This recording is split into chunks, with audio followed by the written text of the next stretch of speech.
Thank you, Daisy, for your courage in sharing that story today. Yes, the board does seem creepy and narcissistic when you explain it that way. Yes, very concerning. Next, we are having Brad. He needs no introduction, but we'll give him one anyway. Brad is Wallulup's representative in the WA Parliament. He has been reminding the ALP of their promises to our community through members' statements and sharing our stories to a disinterested Parliament. Please welcome Brad. Thank you, yes. Brad Pettit's my name. My pronouns are he, him, and I also want to acknowledge that we're on Wajak Noongar land here in Wallulup Freo. Yeah, look, it has been a bit like that. But can I say, despite a parliament and a government that frankly is lacking in courage to actually do what they promised on equal opportunity, on getting rid of the gender reassignment board, just getting on with it, frankly, I actually think there is hope.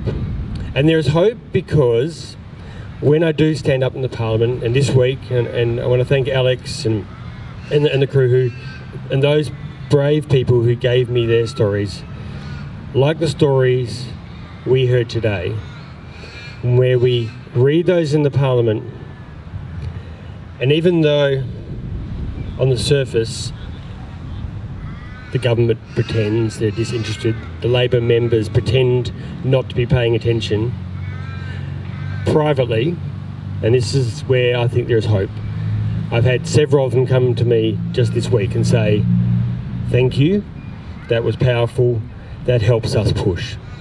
Because there are plenty of good but very silent people in the Labor Party who need to push the Cabinet, those decision makers with Premier, to make this happen.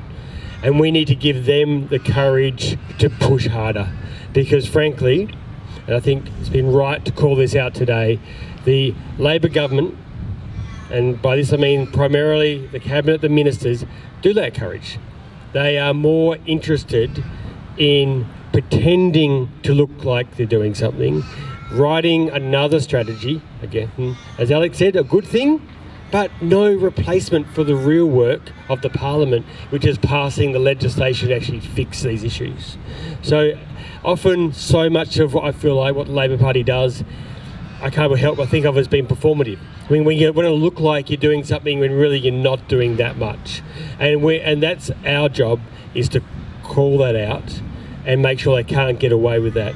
And those hope of those backbenchers and those other people who come and spoken to me, and those suggestions that are spot on, where we need to get in front of them in their electoral offices, on the phone to them, on emails to them, where they can then go and push the Parliament, push the ALP government, who do have this extraordinary double majority in both houses.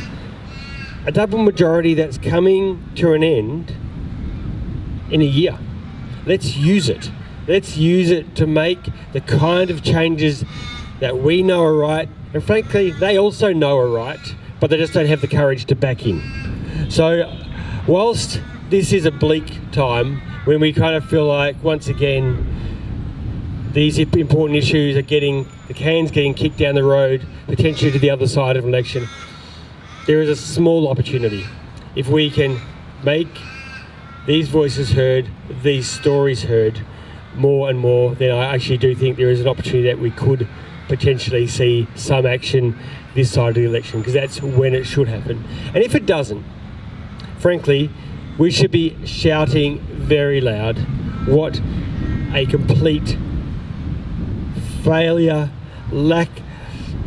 frankly, completely lacking in courage and backbone this government is.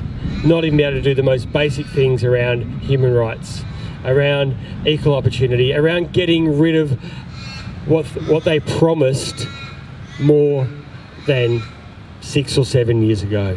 It is outrageous. So thank you so much for standing up.